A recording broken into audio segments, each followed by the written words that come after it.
बच्चों, सीबीएसई पाठ्यक्रम के अंतर्गत एनसीईआरटी की पुस्तक संचयन भाग 2 से पहला पाठ हरिहर काका। हरिहर काका के लेखक हैं मिथिलेश्वर, जिनका जन्म 31 दिसंबर 1950 में बिहार के भोजपुर जिले में हुआ था। हिंदी में एमए और पीएचडी करने के बाद व्यवसाय के रूप में अध्यापन कार्य को उन्होंने चुना। इन्होंने अपनी कहानियों में ग्रामीण जीवन को बहुत अच्छी तरह से वर्णित किया है। आजकल ये आरा के विश्वविद्यालय में रीडर का कार्यभार संभाले हुए हैं। इनकी प्रमुख रचनाओं के नाम हैं, मिथिलेश्वर जी की प्रमुख रचनाएं हैं चल घुस लो घर आपने, बाबूजी, मेघना का निर्णय और हरिहर काका। और प्रस्तुत पाठ हरिहर काका ही हमारे पाठ्यक्रम में है, जिसके मुख्य पात्र आप देखेंगे। हरिहर काका लेखक, उनके 3 भाई हैं, ठाकुरबाड़ी के महंत हैं, नेताजी हैं और ग्रामवासी। मुख्य रूप से ये 6 पात्र हैं जिनके इर्द गिर्द पूरी कहानी चलती है। तो पाठ का जो स्वरूप है वो इस प्रकार है। हरिहर काका पाठ में आस्था के प्रतीक जो माने जाते हैं, धर्मस्थल, धर्म ध्वजाएं, उनकी स्वार्थ प्रवृत्तियों की ओर पाठ उजागर करता है। उन बातों को बताता है कि आमतौर पे मनुष्य के द्वारा उन लोगों पर, उन स्थानों पर विश्वास कर लिया जाता है जो धर्म के नाम पर अपना प्रचार और प्रसार करते हैं। वास्तव में उनकी मनोभावना मात्र स्वार्थ पर आधारित होती है। इस कहानी में पारिवारिक संबंधों को भी दिखाया गया है, मातृभाव को कुचलते हुए दिखाया गया है और ऐसा बेदखल किया गया है आत्मीय रिश्तों को जो जिंदगी की हकीकत और वास्तविकता को उजागर करती है। स्वार्थ से भरे हुए केवल लालच के कारण लोग अपने संबंधों से भी कैसे अपने स्वार्थों की पूर्ति करते हैं, साथ ही साथ धर्म की आड़ में फलने फूलने वाले महंत साधु आदि कैसे फलने फूलने लगते हैं अपने कुकर्मों के कारण, और कभी कभी अपने स्वार्थों की पूर्ति के लिए अपनी हिंसा वृत्ति को भी जाहिर करने लगते हैं। इस सच को खुलेआम कहानी में दिखाया और बताया गया है। लेखक हरिहर काका की जिंदगी से बहुत गहराई से जुड़े हुए थे। वो उनका सम्मान भी करते हैं क्योंकि बचपन से ही उन्होंने हरिहर काका को अपने पिता सा दुलार पाते देखा था। पिता के समान उन्हें दुलार भी करते थे और मित्र के समान उनसे अपनी सुख दुख की बातों का आदान प्रदान भी करते थे। हरिहर काका बहुत दुलार से उन्हें रखते थे और जैसे जैसे लेखक बड़े होते गए, हरिहर काका के प्रति उनके मित्रवत संबंध होने लगे थे। दोस्त के समान दोनों एक दूसरे को अपने सुख दुख की बातें बांटा करते थे, सुनाया करते थे। लेखक के गांव में और भी बहुत से लोग रहते थे। गांव की आबादी लगभग 2,500-3 हजार थी। गांव में एक बहुत बड़ा विशाल मंदिर था। यह मंदिर गांव वालों के लिए बहुत महत्व रखता था। इतना महत्वपूर्ण था कि वे सोचते थे कि जो भी वो मन्नत मांगते हैं उस मंदिर में जाकर, वो इसीलिए पूरी होती है क्योंकि इसकी एक विशेषता है। ये मंदिर अपने में अनोखा है।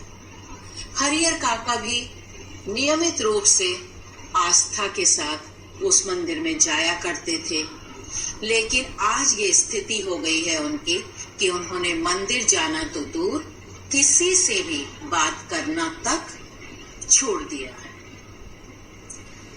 हरिहर काका के 4 भाई हैं, सभी विवाहित हैं। उनके बच्चे भी हैं भाइयों के। हरिहर काका की पत्नी बहुत पहले स्वर्ग सिधार गई थी और वे निसंतान ही रहे। परिवार वालों के पास कुल 60 बीघा जमीन थी। 4 भाई थे तो प्रत्येक भाई के पास 15-15 बीघा जमीन थी। भाइयों ने अपनी पत्नियों को हरिहर काका की सेवा करने के लिए कहा और कहा कि यदि वो नियमित इनकी सेवा करेंगी तभी हम हरिहर काका की 15 बीघा जमीन पर अधिकार जताने के हकदार बन सकेंगे। इस इरादे से अपनी पत्नियों को इस बात के लिए सावधान किया कि कभी भी हमारे बड़े भाई हरिहर काका को किसी भी काम, जरूरत की और खान पान व्यवहार किसी भी तरह की कोई कमी अनुभव मत होने देना। पहले तो पत्नियों ने भी सोचा कि जमीन का मामला है, हमारे को मिलेगी तो क्यों ना उनकी पूरी सेवा शुश्रूषा की जाए। बड़े भी हैं घर के, उनको देखा जाए, उनका पूरी देखभाल की जाए। लेकिन कुछ समय बाद उनकी नीयत डोलने लगी और उन्हें पानी देने से भी कोई खुशी से आगे आ नहीं रहा था। सहर्ष उनकी सेवा तो दूर, उनके खाने पीने तक के लाले पड़ने लगे थे। बचा हुआ भोजन उनकी थाली में परोसा जाता था। यहाँ तक कि उनके भतीजे भी, बच्चे भी, कोई भी ऐसा व्यवहार नहीं करते थे जिससे सहृदयता प्रकट हो पाती। हरिहर काका के भतीजे के एक दिन मित्र आए कोई। हरिहर काका की तबीयत बिगड़ी हुई थी, मुंह में कोई स्वाद नहीं था, बहुत दिनों से खा पी नहीं रहे थे। तो उन्हें लगा कि अब यदि भतीजे का कोई मित्र आया है तो जरूर उसकी खातिरदारी में भोजन विशेष बनाया जाएगा, तो आज तो उन्हें भरपेट और बढ़िया खाना खाने को मिलेगा। लेकिन मित्र के साथ पूरे परिवार भर ने खाया पिया और हरिहर काका के सामने वही बचा कुचा भोजन परोसा गया। अब हरिहर काका से बर्दाश्त नहीं हुआ। वे आग बबूला होकर थाली को उठाकर आंगन में फेंक देते हैं और सभी घर वालों को खूब खरी खोटी सुनाते हैं। और जिस समय ये घटना हो रही थी, गुस्से में थाली पटकी जा रही थी, घर वालों को खरी खोटी सुना रहे थे, उसी समय ठाकुर बाड़ी के पुजारी उनके दालान के सामने से गुजरे। पुजारी ने जब ये दृश्य देखा और बातें सुनी तो वो सारा घटनाक्रम मंदिर में जाकर महंत को सुनाया।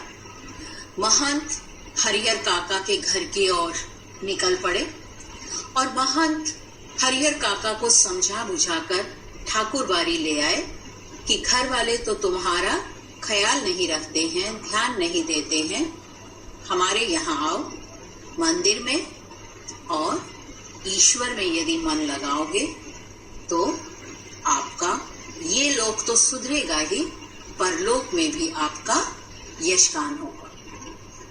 महंत ने संसार को स्वार्थी बताकर ईश्वर की महिमा का गुणगान किया और समझाने लगे कि अपनी जमीन जो है वो मंदिर के नाम कर दें।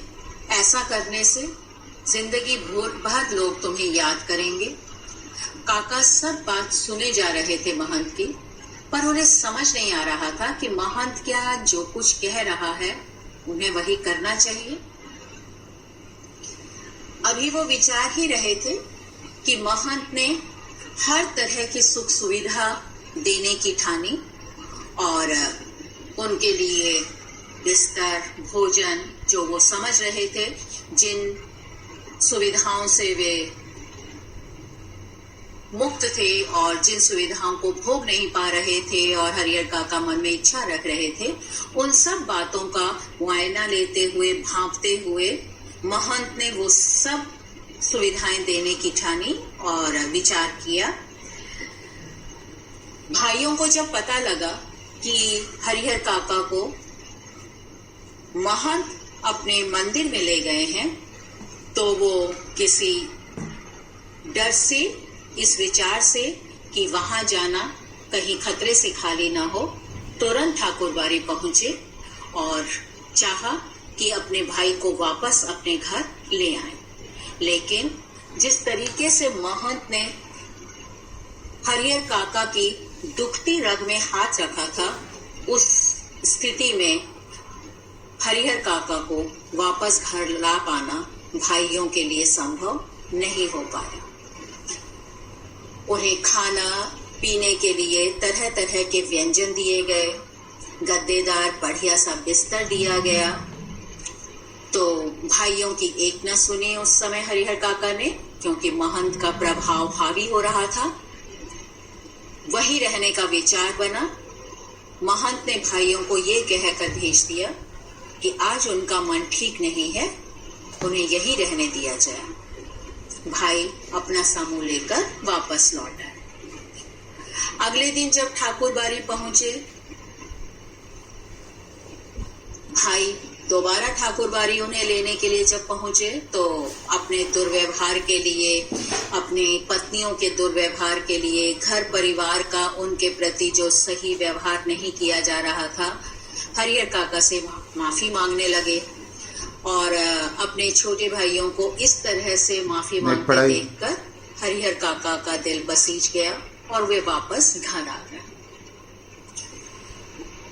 एक बार मंदिर महंत के द्वारा ले जाए जाने के बाद काका की खूब सेवा होने लगी।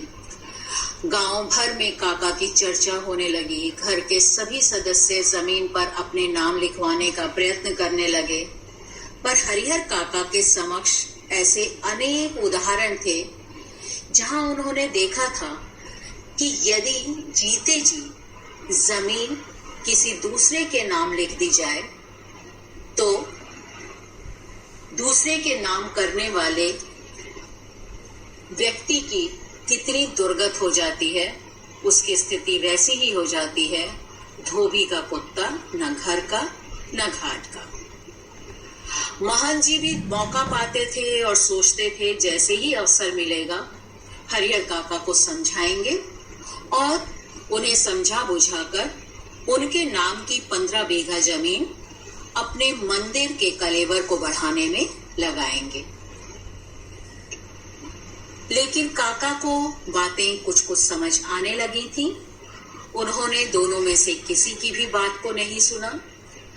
महंत ने एक दिन सोचा कि क्यों ना हम काका का अपहरण करके ले आए और अपहरण करके उनके मुंह में कपड़ा ठूंसकर मंदिर की ओर ले गए। हरिहर काका के भाइयों को जब पता चला तो उन्होंने गांव वालों को साथ लेकर मंदिर जाने की ठानी। और जब ठाकुरबाड़ी पहुंचे, ठाकुरबाड़ी वही है जहां ठाकुर जी को विराजा जाता है, यानी मंदिर, उसका दरवाजा खुलवाने की कोशिश की, लेकिन दरवाजा अंदर से नहीं खुला। भाइयों को संदेह हुआ। उन्होंने पुलिस को बुलाया। महंत और साधुओं ने जबरदस्ती सादे कागजों पर इस बीच हरिहर काके के अंगूठे के निशान ले लिए थे। और उस निशान को लेने के पीछे उद्देश्य यही था कि मैं अपने नाम की जमीन ठाकुरबाड़ी के नाम करता हूं। भाइयों के द्वारा जब पुलिस को लाया गया, ताला तोड़कर काका को बाहर निकालने की ठानी, तो उन्होंने देखा कि आराम से कहीं भी कोई नजर नहीं आ रहा है। एक बुजुर्ग सा व्यक्ति सामने आया और दरवाजे के आगे खड़ा होकर बोला कि यहाँ कुछ भी नहीं है। ताला था। ताले को पुलिस द्वारा जब तोड़ा गया, क्योंकि अंदर से आहट हो रही थी, हरिहर काका किसी तरह ताला बंद कमरे के अंदर से दरवाजे के कोने तक पहुंचकर ऐसा संकेत देने लगे थे कि कोई अंदर है। और जब इस तरह की हलचल और आवाज हुई तो पुलिस ने ताला तोड़ा और काका को जिस अवस्था में बाहर निकाला वो बहुत ही आशातीत स्थिति थी, जिसकी कभी कोई कल्पना भी नहीं कर सकता था। काका के मुंह में कपड़ा ठूंसा हुआ था, हाथों को बांधा हुआ था और दबाव के साथ उनसे अंगूठे के निशान ले लिए गए थे खाली कागजों पर। भाइयों ने फिर से दबाव डाला कि वे अपनी जमीन उनके नाम कर दें। एक और महंत और ठाकुरबाड़ी के लोग उनकी जमीन के पीछे पड़े थे। दूसरी ओर भाई वापस अपने घर में जब हरिहर काका को लाए तो उन्हें लगा कहीं ठाकुरबाड़ी वाले ही भाई से उनके नाम की जमीन ठाकुरबाड़ी के नाम न लिखवा दें, तो उससे पहले हम कुछ काम कर लें। एक दिन भाइयों ने एक तरकीब सोची। ठाकुरबाड़ी के अनुसार ही उन्होंने उनके साथ जोर जबरदस्ती करने की ठानी। बहुत मारपीट हुई, उन्हें मार डालने की धमकी दी। अगर आप हस्ताक्षर या अंगूठे के निशान नहीं देंगे तो हम तुम्हें जान से मार देंगे। लेकिन हरिहर काका कुछ भी सुनने और मानने को तैयार नहीं थे। उन्हें बार बार एक ही ख्याल आता था कि जीते जी यदि मैंने अपने नाम की जमीन किसी दूसरे के नाम कर दी तो मेरी बहुत बेकदरी होगी।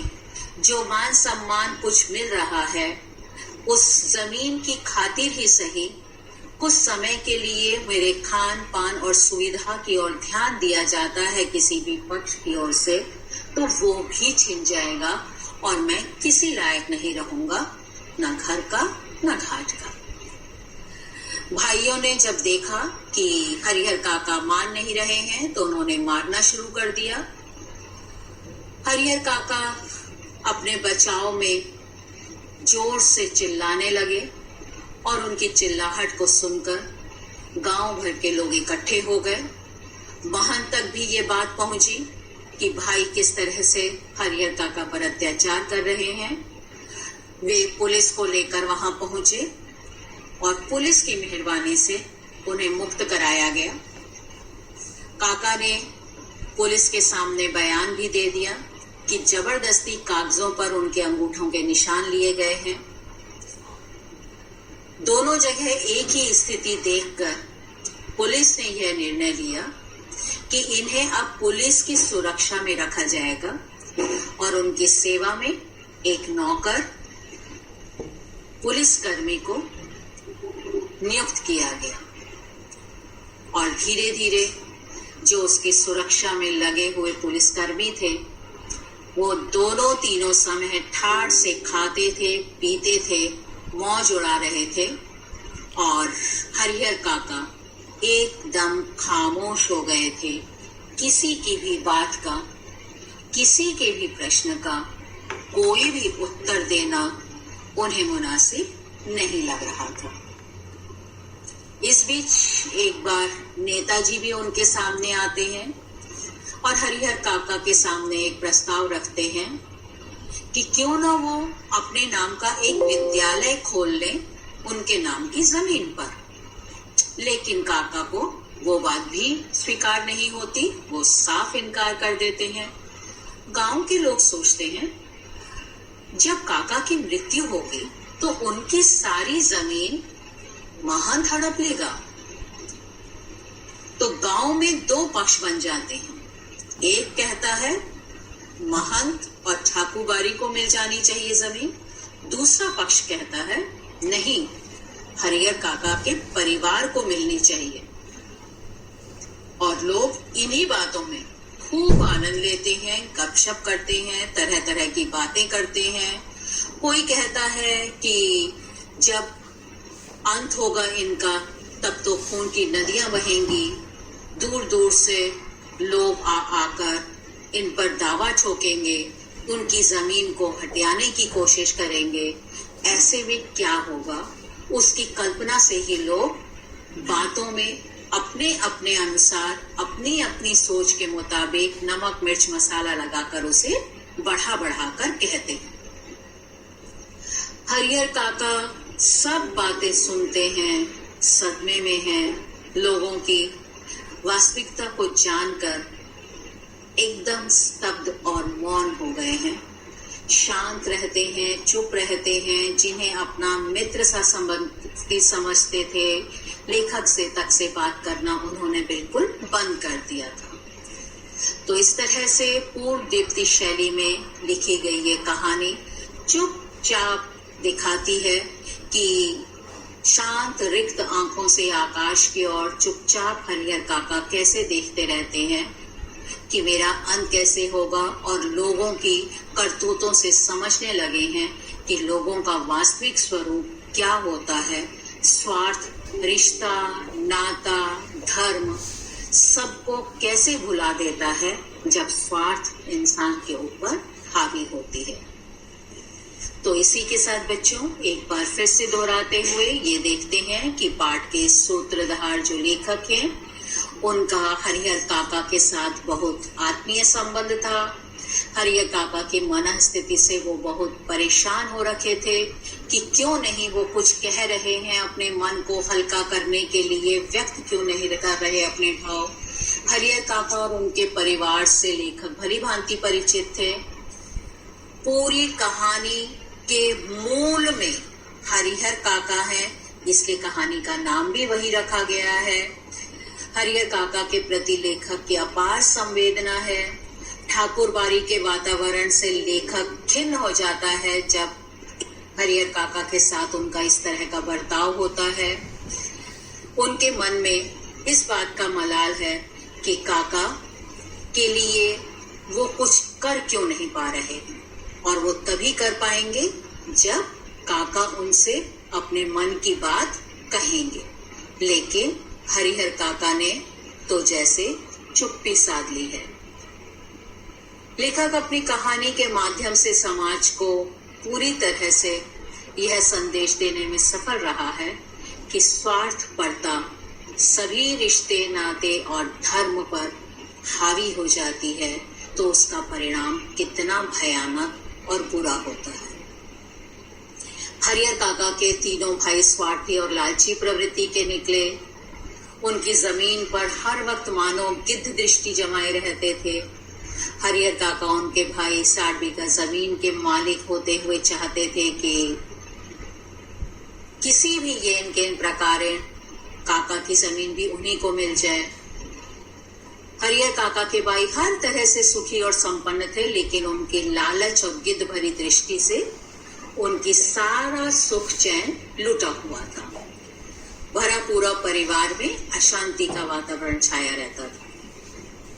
ठाकुर बाड़ी के प्रति जो सबके मन में श्रद्धा थी वो परिवार, लेखक और हरिहर काका के मन से पूरी तरह से हट चुकी थी।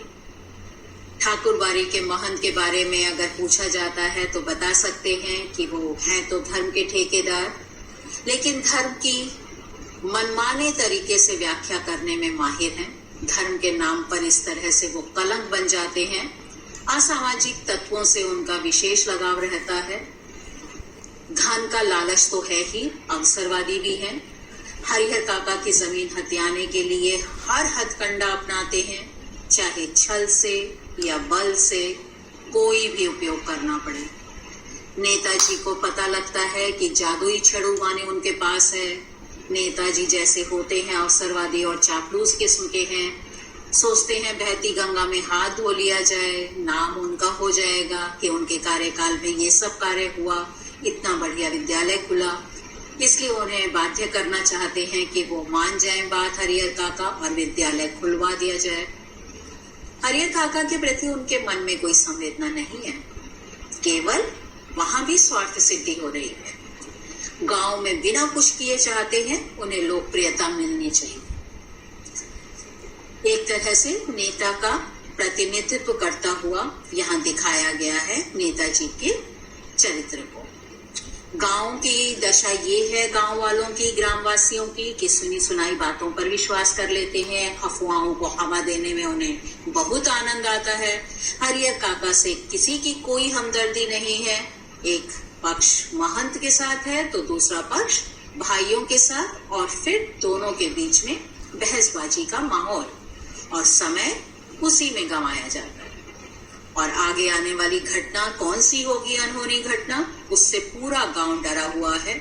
चर्चा के केंद्र में कहीं ये बात नहीं होती है, इन बातों की चर्चा नहीं कि शिक्षा का उद्देश्य क्या होता है, बेरोजगारी कैसे दूर हो, गरीबी कैसे हटाई जाए, केवल मात्र अपने मनोरंजन के लिए हरिहर काका को केंद्र में रख लिया गया। तो ये है कथा का पूरा सार जो आप पढ़कर समझेंगे, उसका भाव यही था सारांश रूप में। संबंधित प्रश्न यदि आप देखते हैं तो उसमें आप देखेंगे कथावाचक और हरिहर काका के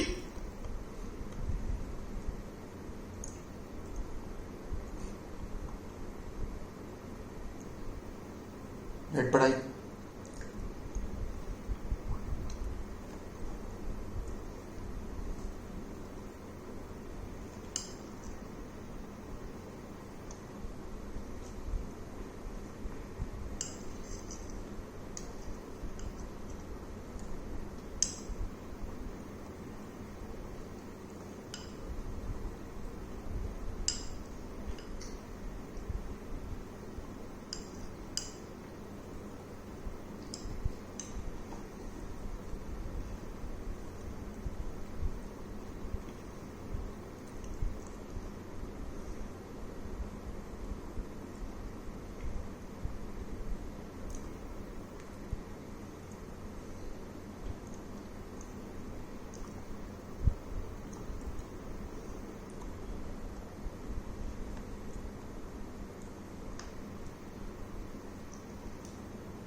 बीच में मित्रवत संबंध भी था और पिता पुत्र का सा संबंध भी था, और उसका कारण यही था कि बचपन से ही दोनों साथ साथ रहे थे। मोहल्ले में करीब करीब उनके आसपास घर थे और बचपन से ही उन्होंने देखा था कि हरिहर काका ने उन्हें जो दुलार और प्यार दिया था वो पिता से कम नहीं था, लेकिन उम्र के साथ बढ़ते बढ़ते वो आपस में बातचीत करके अपने सुख दुख को बांटा करते थे। और कहानी के आधार पर यदि जाना जाए कि अज्ञान की स्थिति में ही मनुष्य मृत्यु से डरता है, जब तक उसे पता नहीं होता कि मृत्यु तो अवश्यम भावी है, जब जान जाता है तो मृत्यु से भी नहीं डरता और बड़ी से बड़ी परेशानी आने पर भी उसका डट कर सामना करने को इंसान तैयार हो जाता है। अगर आसपास हमारे हरिहर काका की तरह कोई व्यक्ति हो तो आप उसके साथ कैसा व्यवहार करेंगे, उसकी कैसे मदद करेंगे? आप सभी बच्चे अपने अपने अनुसार अपनी अपनी कल्पना और सोच से इसका उत्तर लिख सकते हैं। ईश्वर न करे ऐसी स्थिति किसी की हो, लेकिन यदि होती है तो आप कैसे उनकी मदद करना चाहेंगे? और आज के समय में मीडिया यदि वहां पहुंच जाती तो उनकी स्थिति बदतर होती या ऐसा होता कि उन्हें मदद मिल जाती? इस बात पर अपने अनुभव से आप, जो भी मीडिया जिस तरीके से दिखलाता है बातों को बढ़ा चढ़ाकर, कभी कभी उससे कार्य सिद्ध भी हो जाते हैं, तो उस स्थिति में आप अपने विचार व्यक्त करेंगे।